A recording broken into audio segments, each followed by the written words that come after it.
Donc là, voilà une illustration, parce que le centre-ville n'est pas oublié, les autres quartiers non plus. Donc là, vous avez l'illustration de quatre opérations de démolition d'envergure qui vont être engagées en 2026. L'une portée par la communauté de communes, l'entrée de la pièce Pierre-Sébar, à l'hôtel de France, donc tout à droite sur la photo, en haut à droite. Et à l'initiative de notre commune, vous avez l'îlot Méla Sud, qui va permettre de pouvoir créer une placette piétonne et quelques places de stationnement le long de la rue de la Liberté. Les îlots d'Enfer, Lavoir d'une part, et d'autres du boulevard Stalingrad dans la perspective de créer une rue piétonne, requalifiant et élargissant la venelle existante conduisant à la rue de la République. Et l'îlot Marceau, dans le cadre d'un projet de requalification de tout le quartier, portant sur la démolition d'une quinzaine de logements insalubres et l'accession sociale à la propriété de 7 logements rénovés. On en a souvent parlé dans cette pièce.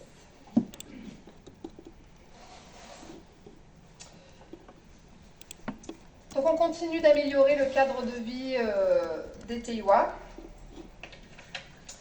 Si l'opération phare de l'année 2022, de l'année 2026, sera bien évidemment la rénovation et la végétalisation de la place Jean Massé et de ses abords. L'entrée en phase opérationnelle au mois de septembre 2025. Et là, vous l'avez vu, donc actuellement, nous sommes sur la phase 1. Le projet d'aménagement approuvé en 2024 laisse une large place aux végétaux. C'est pour ça qu'on vous a mis cette illustration. Près d'une centaine d'arbres seront plantés.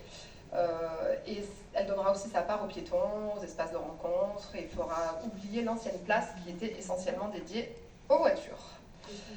En début d'année s'achèvent également les travaux de rénovation de la rue Kléber, l'axe principal de dessert des anciens quartiers du cœur de ville, c'était quand même la rue principale avant. Et cette opération engagée en 2024 a été réalisée en 2 tranches opérationnelles.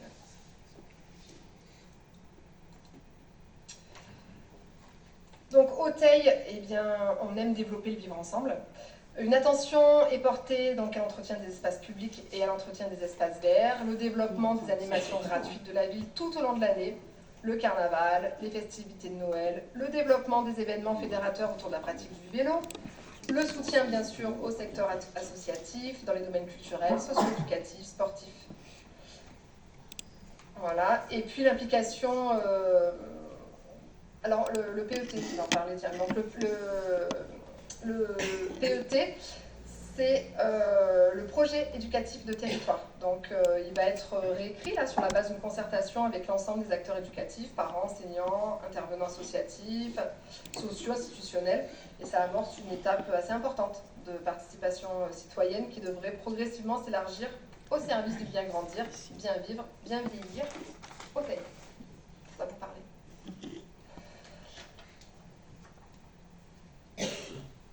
Voilà. Ensuite, donc toujours l'implication de la commune dans les politiques d'inclusion engagées dans le cadre de la politique de la ville au bénéfice des 2 quartiers prioritaires de cœur de ville et Sud-Avenir, quartier Frayol de la Violette, et la poursuite de l'expérimentation territoire zéro chômeur de longue durée qui est dans l'attente au niveau national d'une 3e loi permettant le développement, voire la généralisation du dispositif, surtout sa pérennisation, et on en discutait tout à l'heure avec Stéphane.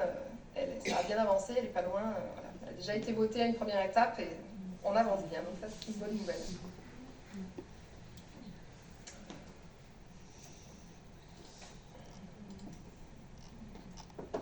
Donc voilà les illustrations, des exemples de soutien aux associations, aux animations proposées par la commune.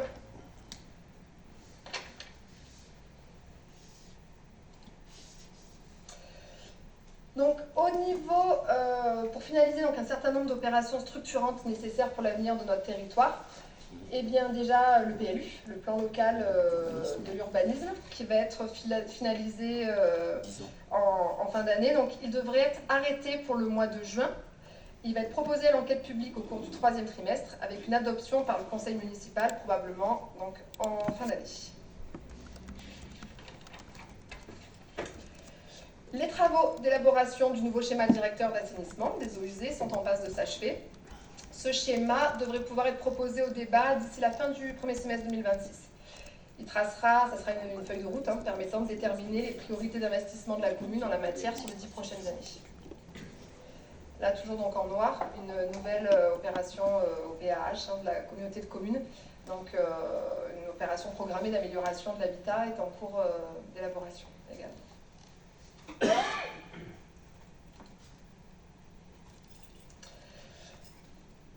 Donc, on en revient à la projection qui est incertaine de l'évolution des recettes de fonctionnement. Je reviens un petit peu côté, voilà, un petit côté un peu plus sympa. Maintenant, on revient un peu sur le côté purement budget. Donc au moment où ce rapport d'orientation budgétaire il est rédigé, on a commencé à le travailler deuxième quinzaine de mars, nous ne disposions pas encore de la part de l'État ni de la notification du produit fiscal attendu, ni de la notification des dotations de fonctionnement, des subventions et participations accordées par l'État. Et je vous rappelle, ça représente 85% des recettes de notre... Donc en fait, quand vous devez faire un budget et que vous devez un peu y aller... à l'aveugle parce que 85%, vous n'avez pas encore reçu les chiffres. Ils ont jusqu'au 31 mars chaque année pour nous envoyer la loi de finances et ils l'envoient rarement avant. Voilà. On l'a reçu entre-temps. Ce que je peux vous dire, du coup, qui n'apparaît pas dans le document, c'est que sur les produits de la fiscalité, donc le chapitre 73, on a moins 0,1%, 6 900 000 euros attendus. Et sur les dotations et participations de l'État, j'en ai parlé précédemment, avec les systèmes de péréquation qui ne vont pas à la hauteur de ce qu'on percevait avant, moins 5,6%. Voilà. On voit sur les graphiques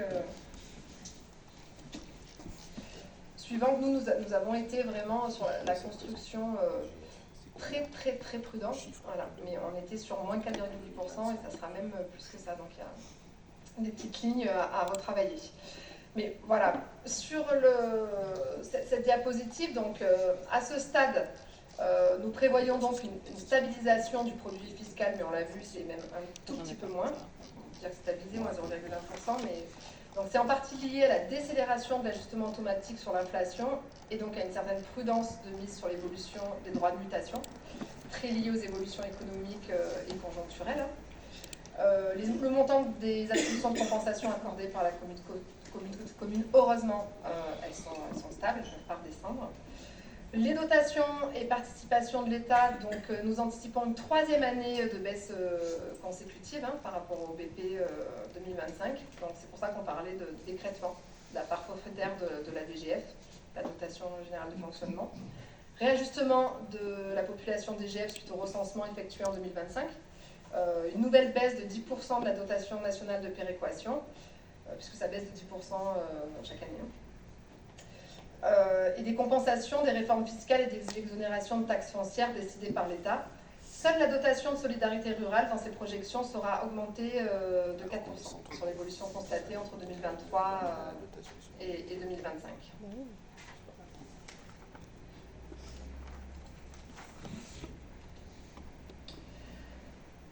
Mais la municipalité, elle entend prolonger en 2026, et ce pour la 9e année consécutive, son engagement à ne pas modifier les taux d'imposition des taxes foncières, malgré les difficultés financières rencontrées, et bien que la situation soit de plus en plus difficilement tenable. Voilà, c'était un de nos engagements de campagne, c'est important pour nous de s'y tenir. Donc sur la diapositive suivante, donc, un effort de maîtrise de nos dépenses de fonctionnement. Donc la crise inflationniste de ces dernières années a mis sous tension les budgets de fonctionnement de l'ensemble des collectivités locales, ce n'est pas que le TEI. Compte tenu des enjeux liés à la reconstruction, ça c'est quasiment que le TEI, et la rénovation urbaine de notre commune, et la baisse drastique des recettes réelles de fonctionnement d'autre part, l'impératif c'est de contenir le plus possible l'évolution de nos charges de fonctionnement. Donc on a fait d'importants efforts de gestion en 2024 et en 2025, et de nouvelles économies vont devoir être recherchées dans la plupart des domaines. Le total des dépenses réelles de fonctionnement pour l'année 2026 devrait s'élever à environ 9,85 millions d'euros, passant donc juste sous la barre des 10 millions, soit une baisse de 1,8% par rapport aux prévisions budgétaires votées en 2025. L'effort de stabilisation mené en 2025 des dépenses enregistrées sur le compte 012, c'est les dépenses de personnel, pourra difficilement être reproduit cette année compte tenu des différentes dispositions imposées par l'État. augmentation de la cotisation du CNRACL, participation obligatoire de l'employeur aux dépenses de couverture santé. On va devoir proposer une mutuelle. Et même si la stabilité des effectifs devrait être de mise, nous tablons à ce stade sur une évolution des dépenses de personnel de l'ordre de 2,4%. Voilà. C'est pas qu'on embauche, hein, je le rappelle. Donc un nouvel effort devrait être consenti sur les charges à caractère général, le chapitre 011, et les autres charges de gestion courante, le chapitre 65, dont le cadrage devrait respectivement être de moins 4,9% et de moins 5,8%. La collectivité pourra par ailleurs bénéficier de l'allègement de ses charges financières, le chapitre 66, moins 18,8% par rapport au BP 2025, comme évoqué précédemment par rapport au désendettement qu'on a opéré entre 2022 et 2024. Donc l'objectif 2026, il reste identique à celui de 2025, préserver le plus possible la capacité d'investissement de la commune afin de permettre de mener à bien son projet de reconstruction dans un contexte budgétaire national tendu. Cela induit de nouvelles contraintes et des efforts de gestion, du moins tant que les réductions de marge restent possibles. Au global, en termes d'analyse financière prévisionnelle et compte tenu de l'approche prudentielle de nos recettes de fonctionnement, l'épargne de gestion devrait s'élever à environ 887 000 euros, l'épargne brute un peu plus de 726 000 euros et l'épargne nette à environ 90 000 euros. Donc le taux d'épargne brute serait de 6,87% et la capacité de désendettement de la commune avoisinerait les 8 ans. Donc je l'ai dit tout à l'heure, quand on était en 2025 à 6,6 ans, on était loin du seuil critique des 10-12 ans, on sera encore loin. Donc on poursuit un investissement haut. Les crédits mobilisés pour le réaménagement de la place Jean Massé pour la construction de l'église Notre-Dame de l'Assomption correspondent à plus de 75% des crédits qu'il est envisagé d'inscrire au projet de budget, au titre des dépenses d'équipement. Donc le reste concerne le programme annuel de rénovation des voiries, des investissements liés à la maintenance du patrimoine communal, la remise aux normes de l'espace ADEN, qui sera sur 2 exercices budgétaires, et l'engagement du volet de réhabilitation de maisons au sein de l'île aux Marceaux. Voilà, on voit quand même 75% des crédits consacrés à la reconstruction de l'église et l'aménagement de la place Jean Massé.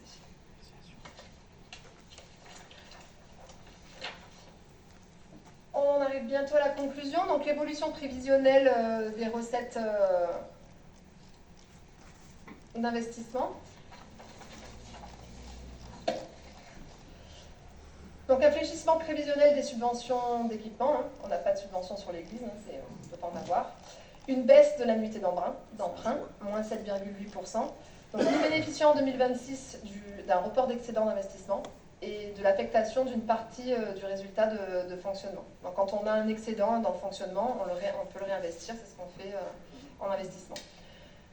Il est possible qu'on ait recours à un petit emprunt d'équilibre de 200 000 euros.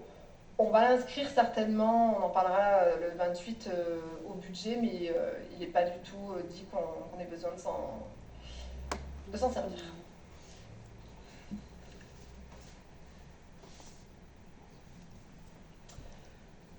Voilà donc la construction budgétaire. Là, je vous laisse regarder. Donc, vous voyez bien qu'on avait fait une approche vraiment prudente des prévisions de recettes de fonctionnement pour qu'elles impactent, elles ont impacté vraiment légèrement les ratios.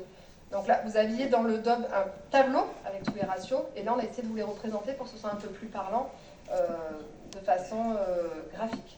Donc, je vous laisse le temps un petit peu de les regarder. Alors, on voit bien sur le capital restant dû l'annuité de la dette, en bleu marine toujours, donc le nouvel emprunt, et éventuellement peut-être en 2026 un nouvel emprunt de 200 000 euros. On est toujours dans des ratios corrects et le ratio de désendettement, voilà. Vous l'avez en dessous, donc c'est en année. Sur le côté, vous voyez la 5 ans, 10 ans, on voit toujours qu'on est bien en dessous des 10 ans. J'en ai presque terminé avec la présentation de ce rapport d'orientation budgétaire. Donc, pour conclure, le contexte budgétaire national, donc, il est contraint, il rejaillit sur les collectivités locales et il est plus qu'incertain au regard de l'évolution de la situation internationale. La commune du Teil réussit pour le moment à tenir de front la mise en œuvre de son projet de reconstruction, le maintien des services publics de qualité, une implication significative dans les enjeux d'inclusion sociale et de développement du vivre ensemble par le soutien du tissu associatif dynamique, la mobilisation de ces services sans alourdir depuis 9 ans la fiscalité locale et en pilotant de près des indicateurs financiers qui conditionnent la durabilité de la démarche. Donc le durcissement des conditions de financement des collectivités cumulées avec une perte d'autonomie fiscale au gré des réformes engagées par l'État, ça présente une véritable épée de Damoclès, sans la mise en œuvre d'une solidarité à tous les échelons territoriaux, ça pourrait remettre en cause un équilibre fragile, mais qui est aujourd'hui préservé et que la municipalité espère tenir le plus longtemps possible. Et je remercie pour ça. Moi, je récupère une situation saine, mais je remercie Patricia et les services qui ont œuvré à ça. Donc, je vous rappelle que nous n'allons pas voter, mais que nous allons débattre. Donc, si vous avez des questions, c'est le moment de les poser. Je coupe mon micro. Merci Virginie. Très clair. Y a-t-il des interventions? Non? Si, quand même. Non, je sais pas. C'est pas obligatoire. Allez-y. Au vu de votre refus de nous fournir les éléments correspondant à l'année 2025, vous en avez pourtant parlé, mais vous avez refusé de nous les fournir. Le BP, on l'a, il est publié. Le compte administratif, vous en avez parlé, on l'a pas. Le budget réalisé, on l'a pas, alors l'exercice est terminé le 31 décembre. Et vous êtes servi de ces éléments pour faire vos colonnes. Mais bon. Donc je me base sur les dépenses 2024, le compte administratif et le compte de gestion. J'aimerais avoir des réponses sur les dépenses et les recettes générales. Je ne vais pas dans le détail, ça je laisserai ça pour la fin du mois. Sur le chapitre 12, les charges de personnel et les frais assimilés par rapport à 2024, donc dans votre rapport d'orientation budgétaire, vous faites état de 9 postes à équivalent temps plein non pourvus en 2025. Est-il prévu de pourvoir à ces postes? Quelle catégorie de postes et quel niveau de dépenses envisagé dans ce cas?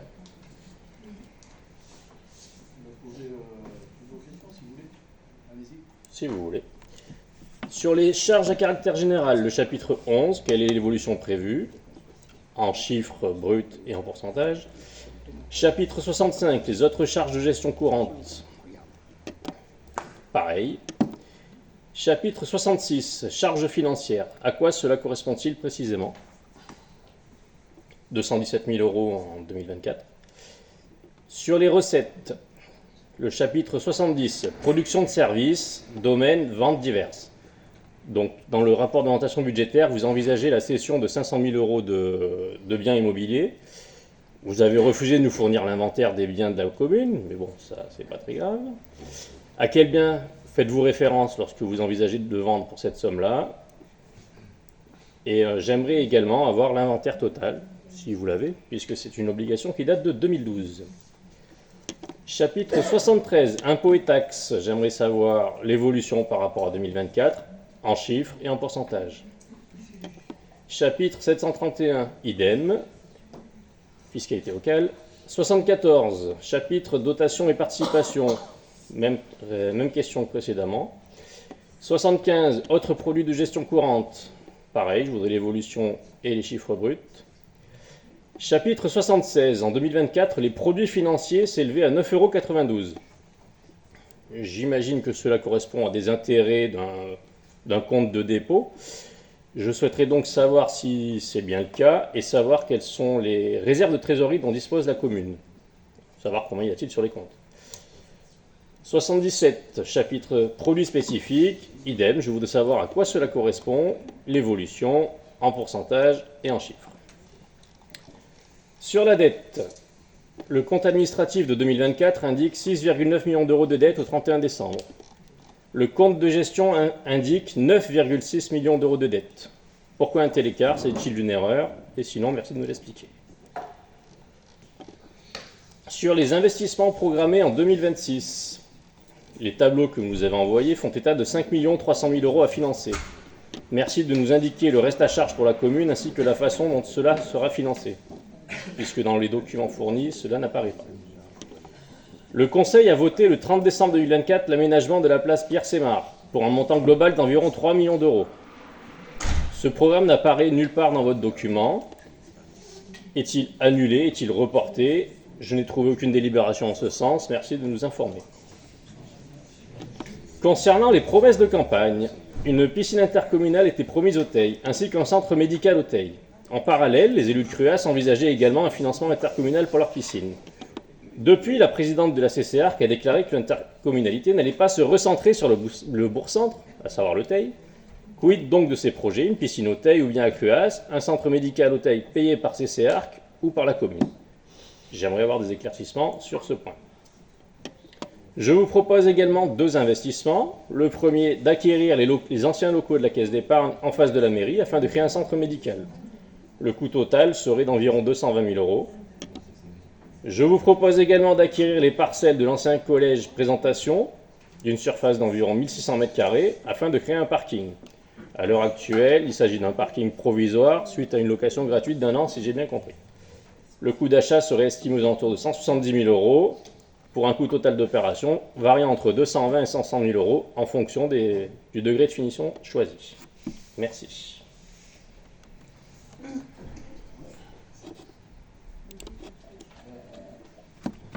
Alors, je vais essayer de vous répondre point par point. Je ne sais pas si vous voulez prendre des notes ou si on vous les envoie après. Je vais faire les deux. Allez, donc sur les charges de personnel, le chapitre 12. Donc, comme indiqué dans le rapport d'orientation budgétaire, page 12, les charges de personnel ont évolué de plus 0,3% entre 2024 et 2025. Et comme c'est indiqué page 23, nous prévoyons qu'elles augmentent de 2,4% entre 2025 et 2026. Elles passeraient donc de 5,707 millions d'euros en 2024 à 5,724 millions d'euros en 2025 et 5,860 millions d'euros en 2026. Le montant des compensations financières liées à la mise à disposition d'agents communaux à la communauté de communes s'élève à 89 447 euros pour ce qui concerne la mise à disposition des éducateurs sportifs. 26 461 euros par an pour la prestation relative à la convention de service sur la restauration scolaire. En 2024, il y avait également la prise en charge de la navette pour le marché hebdomadaire qui a été interrompue en 2025 suite à la mise en place des navettes marques. Le tableau des effectifs de la collectivité au 31 décembre 2025, donc 124 emplois permanents inscrits au tableau des emplois, 115 étaient pourvus et 9 vacants. Sur les 9 emplois vacants, 3 emplois correspondent à des agents en disponibilité pour convenance personnelle, dont on a l'obligation de conserver le support dans les effectifs. 4 postes ont été pourvus depuis le 1er janvier, et 2 postes restent pour le moment vacants suite à des départs et vont être prochainement transformés sur un grade différent. Sur les 2 postes non permanents à temps complet vacants au 1er décembre, un poste a été pourvu depuis le 1er janvier, un reste vacant en attente d'une réponse sur l'obtention d'un éventuel cofinancement dans le cadre du Fonds social européen. La question que vous posez sur les charges à caractère général. Donc, comme indiqué dans le ROB page 12 également, les charges à caractère général ont évolué de moins 1,3% entre 2024 et 2025. Et comme c'est indiqué en page 23, nous prévoyons une nouvelle baisse en 2026 de moins 4,9%. Elle passerait donc de 2,618 millions d'euros en 2024 à 2,583 millions d'euros en 2025 et 2,474 millions d'euros en 2026. Votre question sur les autres charges de gestion courante. Elles sont passées de 946 000 euros en 2024 à 1,03 million en 2025. Et comme c'est indiqué dans le rapport d'orientation budgétaire, page 23, nous prévoyons une baisse en 2026 de 5,8% pour arriver à 974 000 euros. Sur les charges financières, donc à la faveur du désendettement de la commune, elles sont passées de 217 600 euros en 2024 et à 195 600 euros en 2025, soit une baisse de 14,7%. Pour 2026, nous prévoyons une nouvelle baisse de 13% par rapport au compte administratif, moins 18,8% par rapport au BPE 2025, soit 161,5 000 euros, comme c'est indiqué dans le rapport d'orientation budgétaire, page 23, vous trouverez ces éléments. Ces montants correspondent aux intérêts des emprunts en cours et non à des agios ou à des découverts autorisés tels que vous le suggérez dans votre question. qui concerne les recettes, donc le chapitre 070, les produits de service, ils sont passés de 439,6 millions d'euros en 2024 à 402,6 millions d'euros en 2025. Et nous prévoyons qu'ils remontent à 438,5 millions d'euros en 2026, soit une hausse de 8,9%. Cela correspond aux recettes liées, comme son nom l'indique, à l'activité des services. Donc c'est les concessions de cimetières pour environ 28 000 euros, les redevances d'occupation du domaine public, quand il y a des chantiers sur la commune, 76 000 euros, l'inscription aux activités périscolaires, c'est à peu près un peu plus de 30 000 euros, le remboursement du coût salarial d'agents mis à disposition du budget annexe assainissement, la caisse des écoles, la communauté de communes pour un peu plus de 266 000 euros, et un certain nombre de recettes diverses, comme la location de la gendarmerie, qui est en location. Alors là, on sert juste il nous verse un loyer qu'on reverse à Ardèche Habitat. La location d'espaces publicitaires sur le minibus, l'utilisation des installations sportives, reprographie pour les associations, location de matériel, etc. Voilà ce que sont les produits de service. Les impôts et taxes, le chapitre 73, et je vais répondre en même temps sur la question sur le 731 puisque c'est lié. Donc comme c'est indiqué dans le rapport d'orientation budgétaire page 11, les produits de la fiscalité ont augmenté de 4,7% entre 2024 et 2025, passant de 6,606 millions d'euros en 2024 à 6,913 millions d'euros en 2025, sous l'effet principalement des droits de mutation. J'ai expliqué tout à l'heure ce que c'était. En l'absence de notification de la part des services de l'État, nous avions prévu une quasi-stabilité de ce produit à 6,902 millions d'euros en 2026, comme c'est indiqué dans le ROB, page 23. Le chapitre 74, les dotations et participations, comme c'est indiqué dans le ROB, page 10, le montant des dotations et participations a enregistré entre 2024 et 2025 pour la troisième année en 4 ans une nouvelle baisse de 5,6% à la faveur de la diminution des dotations versées par l'État. Le montant du chapitre est passé de 4,473 millions d'euros en 2024 à un peu moins de 2,336 millions d'euros en 2025. Et au moment de l'élaboration, je vous l'ai dit tout à l'heure, de ce ROB, nous avons anticipé une nouvelle baisse de 6,3% en 2026 à 2,189 millions d'euros, comme c'est indiqué dans le ROB, page 23. Justement, le chapitre 75, autres produits de gestion courante, on y vient, c'est le loyer de la gendarmerie, c'est aussi la redevance sur l'énergie hydraulique.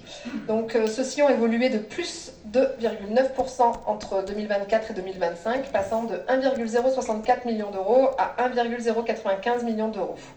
Pour 2026, nous anticipons une baisse de 15,2%, soit 928 000 euros.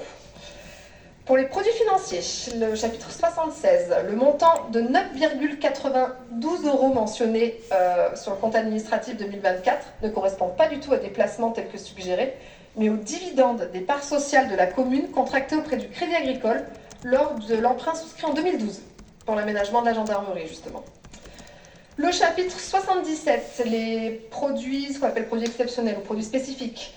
Le montant de 168 842 euros indiqué au compte administratif 2024 correspond d'une part à la vente d'un terrain d'assiette d'une antenne de téléphonie mobile pour 130 000 euros et à l'annulation de mandats établis sur des exercices antérieurs pour 38 842 euros.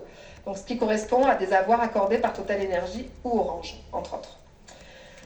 Nous en venons à vos questions sur la dette. Donc le stock de dette. Le stock de dette au 31 décembre 2024 sur le budget principal, il s'élève bien à 6,9 millions d'euros, tel qu'indiqué au compte administratif 2024. Le décalage constaté avec le stock de dette indiqué au compte de gestion est lié aux emprunts contractés sur le budget annexe O, qui a été dissous au 31 décembre 2022 et qui ont été intégrés au budget principal de la commune par le service de gestion comptable en fin d'exercice 2024, sans avoir été transféré à Stidéo, tel que cela aurait dû être fait. L'absence pendant une longue période de la personne qui était en charge au sein de la DDFIP fait que ce décalage sera encore constaté, vous le verrez en 2025. Ce transfert n'ayant été régularisé qu'en début d'année sur l'exercice 2026. Sur les actifs de la commune indiqués au compte de gestion 2024, je ne vais pas répondre sur ce point puisque ce n'est pas l'objet de l'orientation budgétaire. Ces informations, elles vous seront communiquées ultérieurement par rapport là au vote du budget. Concernant les investissements programmés, le montant des dépenses réelles d'investissement prévues au stade du rapport d'orientation budgétaire est de 5,12 millions d'euros, tel que c'est indiqué en page 24. Et sur cette même page, il vous est communiqué pour mémoire le montant des crédits de paiement ventilés lors de la précédente délibération sur le sujet, le 13 novembre 2025. Mais il vous était aussi très explicitement indiqué, page 25, que cette ventilation des crédits de paiement devrait être réactualisée toujours à la séance du 28 avril. Voilà, une lecture attentive de la page 25 du rapport d'orientation budgétaire vous aurait permis d'avoir une réponse à vos questions, puisqu'il est indiqué que nous attendions côté recettes 1,9 million de subventions d'équipement, 580 000 euros de cession d'immeubles ou de terrains, 545 000 euros d'excédent de la section d'investissement et 200 000 euros d'affectation du résultat 2025, 200 000 euros d'emprunts complémentaires, j'en ai parlé tout à l'heure, qui à ce stade n'est pas finalisé pour l'élaboration du projet de budget. Le montant entre les sections de fonctionnement et d'investissement s'élève à environ 1,8 million d'euros, comprenant les amortissements pour environ 1 million d'euros et un virement complémentaire depuis la section de fonctionnement de 778 000 euros. Tout cela reste bien entendu du prévisionnel et nous verrons tout cela au moment du vote du budget le 28 avril prochain. Pour la suite, je vais donner la parole à Madame Curtus, puisque c'est plutôt des questions en lien avec l'urbanisme. Je crois qu'on avait Donc, concernant la question sur l'aménagement de la place Pierre-Semard, le conseil municipal, le 30 septembre 2024, n'a pas voté cet aménagement, comme vous le mentionnez, de manière erronée. Il s'est prononcé favorablement sur une opération prévue au cours du mandat 2026-2032. L'autorisation de programme sera mise en place une fois que le projet d'aménagement sera approuvé par le conseil municipal et les crédits de paiement seront inscrits une fois que les crédits de paiement seront inscrits en phase opérationnelle. Ce n'est donc pas surprenant qu'ils ne figurent pas au titre des investissements programmés en 2026. En conclusion, sur tous ces éléments budgétaires, comme vous pouvez le constater, la grande majorité des réponses à vos questionnements figurent d'ores et déjà dans le rapport d'orientation budgétaire qui vous a été précédemment envoyé, et ce, contrairement à ce que vous avez pu précédemment affirmer dans les différents courriels envoyés en amont de la séance. Je vais apporter aussi la réponse sur la proposition d'acquérir les parcelles de l'ancien collège de la présentation afin d'aménager des places de parking. Vous informer que le terrain de l'ancien collège de la présentation fait l'objet aujourd'hui d'un permis de construire qui a été accordé à la congrégation des Sœurs en novembre 2024 pour un aménagement qui permettra la création de 43 logements destinés aux personnes âgées, la création dans ce même tellement d'une salle polyvalente pour les résidents, d'un parking et de 2 jardins extérieurs. Et au moment où on se parle, une modification de permis de construire est à venir. Le projet va évoluer avec également la création sur ce lieu de services à la population. Sur l'achat des locaux de la caisse d'épargne, qui vous répond? Tu veux que Oui, je prends la main. Concernant les locaux de la caisse d'épargne, bon déjà de manière générale, on est plus à se séparer de biens plutôt d'en acheter, surtout quand il n'y a pas de projet derrière. Donc de manière générale, ce qui manque dans les communes en ce moment, c'est plus des médecins que des maisons médicales. Parce que des maisons médicales, il s'en est fait, je vais employer un terme familier, mais à tour de bras, et la plupart aujourd'hui sont vides. Nous avons à la maison de santé donc une place disponible pour un éventuel médecin. Donc c'est plutôt là-dessus que nous consacrons nos efforts, même s'il reste très limité, parce que ça reste de la volonté d'un médecin de s'installer ou pas. Et nous avons aussi pour projet, à travers la communauté de communes, d'installer donc un cabinet médical avec un médecin spécialisé en gynécologie qui s'installera à côté de la gare SNCF. Donc, nous pensons que cet investissement est inutile en l'état pour donc des projets communaux, voire intercommunaux, car ils ont déjà été pensés, réalisés et financés. Je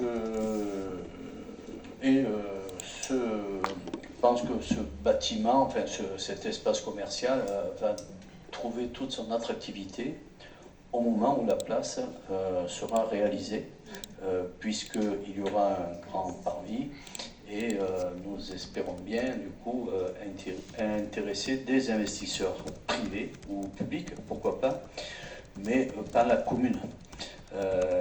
La commune est pas là dans ce cadre-là précis pour acheter ce bâtiment.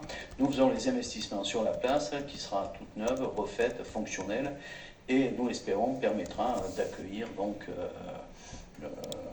une nouvelle activité.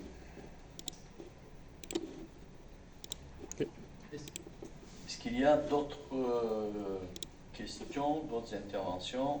Oui, allez-y. Bonsoir. Bonsoir. Bonsoir, Madame Forpino. D'abord, je voudrais vous féliciter pour votre présentation parce que c'est quelque chose de nouveau pour vous, mais ça a été très compréhensible et très clair. Voilà, j'aurais quelques questions à vous poser. La première, concernant, bien sûr, que le rapport d'orientation budgétaire. Je ne vais pas vous parler d'autre chose, puisqu'on est là pour ça. Page 25 du rapport d'orientation budgétaire 2026, nous n'excluons pas la mobilisation d'un petit emprunt complémentaire de l'ordre de 200 000 € si cela s'avérait nécessaire pour équilibrer le budget. Vous nous l'avez rappelé. Ma question, c'est cet emprunt supplémentaire serait pour équilibrer quelle section du budget? Alors, ce serait bien entendu pour la section d'investissement, puisque c'est interdit de requérir un emprunt pour le fonctionnement. Vous permettez? Oui, alors ça serait pour quel projet?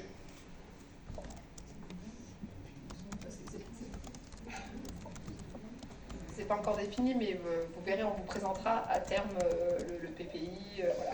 Et des projets, on n'en manque pas. Merci. Est-ce que je peux poser une autre question?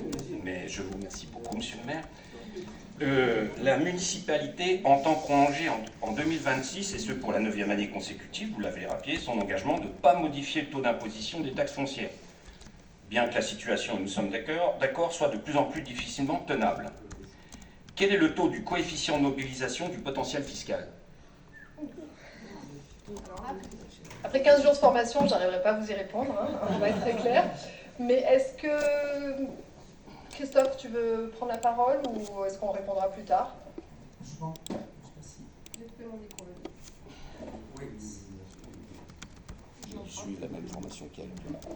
Oui, c'est bon. C'est assez difficile à calculer et à vous répondre là, parce que comme vous le savez, l'État a engagé une réforme de tous les indicateurs financiers depuis 2022, que ce soit pour le potentiel financier ou pour l'effort fiscal, et que cette réforme, il a décidé de la lisser en ne l'appliquant qu'à un certain pourcentage qui se dégrade tous les ans. Et donc, il l'avait appliqué à 10% en 2024, il l'a appliqué à 20% en 2025, il va l'appliquer à 40% en 2026. Et tout ça, ça modifie complètement toute la donne de classement et de jugement de la collectivité. Et donc, ça rend les choses complètement invisibles. Donc, il va falloir qu'on reparte dans un calcul. Donc, en séance, on ne peut pas vous l'indiquer. Mais on va essayer de voir avec les services de l'État s'ils sont en mesure de le faire. Merci. Je suis d'accord avec vous. Ça change souvent, mais bon, je pensais que vous aviez anticipé. J'ai encore une question. Vous prévoyez des produits de cession d'immeubles ou de terrains communaux pour un montant d'environ 580 000 €. Toujours à la page 25. Quels sont ces biens qui pourraient être cédés? Alors ça sera présenté au budget, le 28. D'accord. Et une dernière? Hein? Sympa. On a déjà fait les deux. Vas-y Christophe. Oui. vous avez déjà délibéré sur la quasi-totalité de ces biens, puisque à chaque fois qu'il y a une cession, il y a un accord de principe qui est donné par le conseil municipal. Donc tout au long de l'année 2025 notamment, vous vous êtes prononcé sur un certain nombre de cessions. Pour certaines, il y en a relativement peu qui ont été enregistrées sur l'exercice 2025, et la plupart viendront sur l'exercice 2026. Donc on vous fera un récapitulatif si vous voulez, mais vous avez déjà toutes les sessions qui sont enregistrées dans les débats. Pardon. On va y arriver. Oui, pas de souci. Voilà. Je suis d'accord avec vous, mais c'est bien l'Europe 2026. C'est bien pour 2026. Donc, comme c'est pas marqué, je vous le demande. Autrement, je ne vous aurais pas dérangé pour ça. Je l'aurais lu. D'accord ? Je peux poser ma 4e question? Merci beaucoup. Au débat d'orientation budgétaire de mars 2024, vous indiquiez, plutôt au rapport d'orientation budgétaire, mais vous l'aviez dit aussi, bénéficiant de la marge dont nous disposons suite au désendettement de ces dernières années, nous prévoyons de mobiliser en cours d'année environ 2 millions d'emprunts complémentaires. Ça n'a pas été réalisé.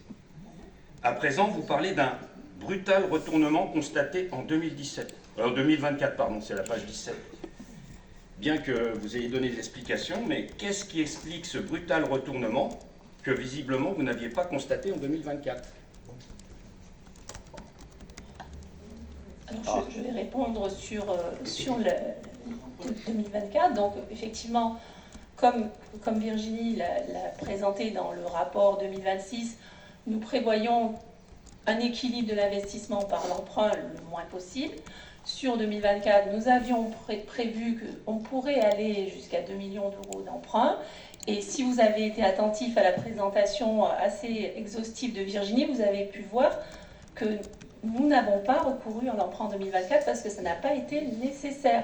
Notre objectif, c'est de préserver, ça a été dit aussi à de nombreuses reprises, la capacité d'emprunt de la commune en restant toujours en dessous du seuil d'alerte de 12 ans et autant que faire se peut, en dessous des 10 ans qui est le reflet d'une situation et d'une gestion de la dette saine. Donc on s'excuse de ne pas avoir surendetté la commune, hein, pardon, on a essayé de gérer en bon père de famille. Voilà, d'accord pour l'indicateur qui se nomme la capacité de désendettement. Mais il y avait pourtant un indicateur financier qui aurait dû vous interpeller, je pense que ça a dû vous interpeller, et dont nous n'avons jamais débattu. C'est le taux d'épargne brute. Sur l'Europe 2024, il est de 8,16%. Il est en dessous, donc quand on sait qu'il est bas, c'est en dessous du seuil de vigilance. L'Europe 2025, page 25, 7,3%. Vigilance atteinte. Et aujourd'hui, vous nous annoncez un taux d'épargne brute qui est en dessous du seuil d'alerte. Alors la question est la suivante. À dépenses constantes, comme on l'a vu, comment comptez-vous améliorer la situation financière de la commune, qui continue à se dégrader, vous l'avez dit, et dégager un autofinancement pérenne pour vos investissements? C'est-à-dire les recettes, ça diminue, les dépenses sont constantes, et ma question qui va conclure, c'est quand allez-vous augmenter les impôts?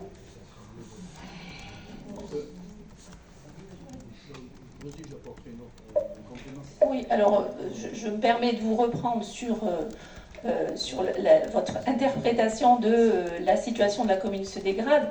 La situation de la commune ne se dégrade pas. Les flux venant de l'État s'amenuisent. Donc ce n'est pas la commune qui est en train de dégrader sa propre situation. La commune fait face à des flux financiers qui sont moins importants. La commune fait face à une reconstruction qu'on est bien la seule en France à devoir faire, avec un socle fiscal, on le sait, qui n'est pas important. Et nous avons fait le choix, effectivement, depuis 9 ans, de ne pas faire payer encore plus aux TIOA le coût de la reconstruction. Enfin, c'est un choix qu'on a fait et qu'on assume et qu'on va assumer encore, je laisserai la parole à Virginie puisque c'est elle qui pilote maintenant, en 2026. Donc notre trajectoire elle est claire et en tout état de cause, l'infléchissement du ratio que vous indiquez, il est la conséquence de ces dotations qui sont à la baisse et pas d'une gestion dégradée des finances de la commune.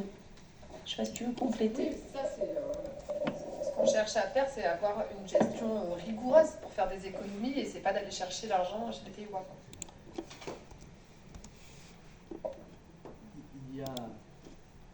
Il y a en France un département sur deux qui n'arrive pas à boucler son budget, de plus en plus de communes qui sont dans la même situation, qui ont soit recours à l'emprunt, qui ont soit recours à des hausses de fiscalité. Et c'est pas pour rien que dans le DOB, on présente des situations macro, c'est tout. On est tous confrontés à une absurdité aujourd'hui de la part du gouvernement, c'est-à-dire de faire payer la dette colossale qu'ils n'arrivent pas à rembourser aux autres, en ponctionnant les collectivités maintenant depuis de très nombreuses années. Ça représente à peu près 68 milliards d'euros sur les 7 ou 8 ans, 68 milliards d'euros, et la dette de l'État continue à augmenter. La réalité, elle est là. Et malgré tout ça, on tient le cap. Jusqu'à quand, on ne sait pas, on verra. Nous n'avons pas les clés de Bercy, mais on tient le cap en faisant en sorte d'emprunter le moins possible, de diminuer nos dépenses de fonctionnement, qu'on continue à faire, et de ne pas toucher la fiscalité. Voilà, c'est les 3 ingrédients qui nous permettent donc de continuer. Ce qu'on peut dire, voilà, pour modérer un peu, c'est que l'État nous a beaucoup aidé sur le financement de la reconstruction de la ville. Je pense qu'on a un État local qui est attentif donc à ce qui se passe au Teil. Je pense que s'il l'a fait aussi, c'est parce qu'il a conscience que les investissements qui sont faits au Teil sont bien là pour améliorer une cité et que ça se traduit par les faits, que ce n'est pas de l'argent perdu. La preuve, c'est que la population est revenue. La preuve, c'est qu'il y a des entreprises qui s'installent. La preuve, c'est que l'attractivité de la ville donc, est en train d'évoluer. Je ne vais pas reprendre tout ce qu'on a, tous les indicateurs qu'on a su produire d'ailleurs ces derniers mois pendant la campagne, qui étaient vérifiables sur tous les sites de l'État, de la communauté de communes, etc. Mais donc, voilà, on a quand même un État qui nous soutient sur des dotations d'investissement. On aimerait qu'on ait des orientations politiques au niveau du gouvernement qui permettent à la commune du Teil, comme à toutes les communes, de pouvoir assumer leurs obligations, c'est-à-dire de rendre la vie plus facile pour tous les habitants, toutes les Françaises et les Français, et donc pour les habitants du Teil. C'est de ça dont il s'agit. Et je crois que cette corrélation entre cette gestion hasardeuse du gouvernement depuis de nombreuses années sur la dette, les investissements et les choix politiques impacte, on le voit fortement aujourd'hui, la situation. Et on ne peut pas discuter d'orientation budgétaire aujourd'hui sans aborder aussi ces questions, parce qu'on est dépendant en très grande partie de ces dotations. C'est pas forcément une mauvaise chose d'être dépendant des dotations de l'État, parce que quand on vit dans une commune comme la nôtre, où on va dire les recettes fiscales sont plutôt plus basses que dans d'autres communes alentours, je ne vais pas les citer, il vaut mieux qu'il y ait des dotations de l'État et une péréquation pour les communes comme les nôtres. Le problème, c'est que même cette péréquation est en train de baisser. La dotation de solidarité urbaine nous a fait perdre 500 000 euros de budget de fonctionnement. C'est colossal. Et on a réussi quand même, malgré tout, à l'absorber, cette baisse. Mais là, on tire la sonnette d'alarme parce qu'on ne pourra pas continuer à baisser nos dépenses de fonctionnement parce qu'il s'agit de dépenses contraintes. Ça veut dire quoi? Ça veut dire qu'on va enlever les ASN dans les écoles, ça veut dire qu'on va enlever des agents au service technique, au service de comptabilité, ça veut dire qu'on supprime des postes de police municipale? Non. Donc c'est pas possible. Mais en même temps, ces dépenses-là donc, sont vraiment obligatoires et on maintiendra, mais on le redit, jusqu'à quand? Jusqu'à quand? Parce qu'il nous faut reconstruire cette ville. On est sur le bon chemin. Il reste, on l'a vu, des investissements quand même conséquents à faire, mais qu'on maîtrise, qu'on étale dans le temps pour faire en sorte de pouvoir les réaliser.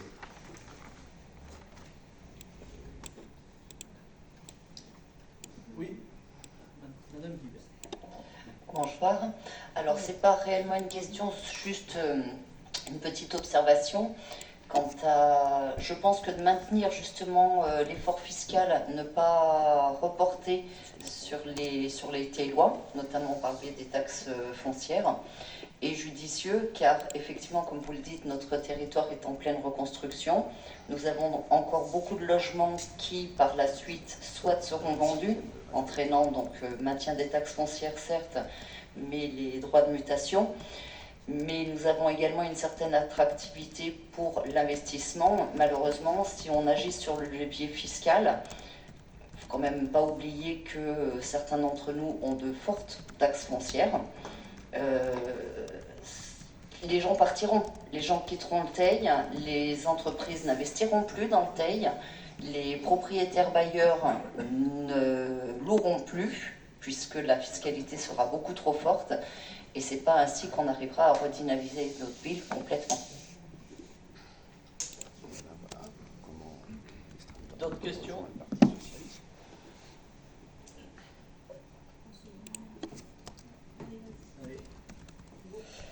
Donc, comme je vous l'ai dit tout à l'heure, donc on ne va pas voter ce rapport d'orientation budgétaire, on va voter pour le fait que la présentation a été faite et que le débat s'est tenu.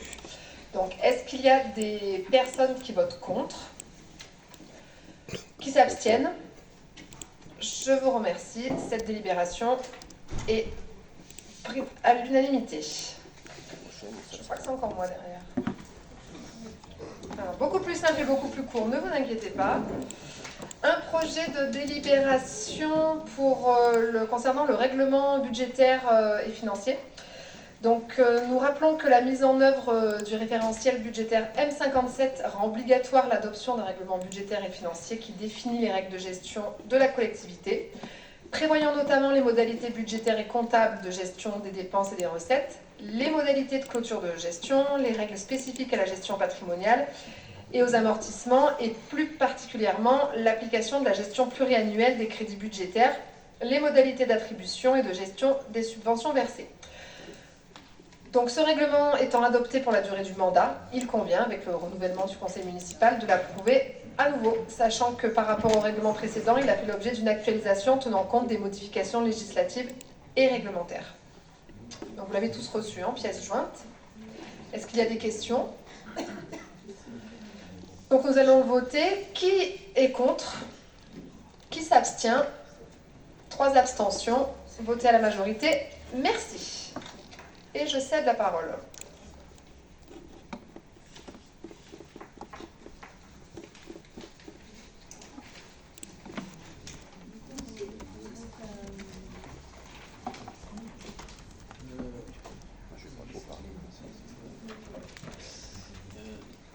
C'est à voter ça?